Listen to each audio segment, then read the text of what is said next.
Hello everyone, welcome to How to Solver. Today in this video, I'm gonna show you a secret tricks to block ads on Android phone without any app. Before starting the video, please subscribe to Tactim. So, let's get started. For this, you have to open your settings. Here, in the search bar, you have to search for DNS.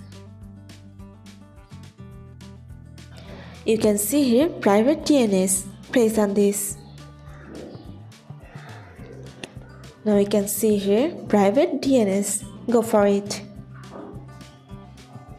Now choose here private DNS provider host name.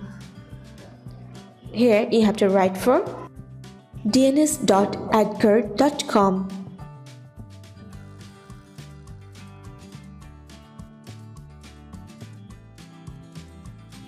and press on save.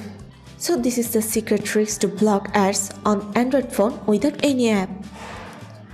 So guys, that's it. You can do this. I think this video is very helpful to you.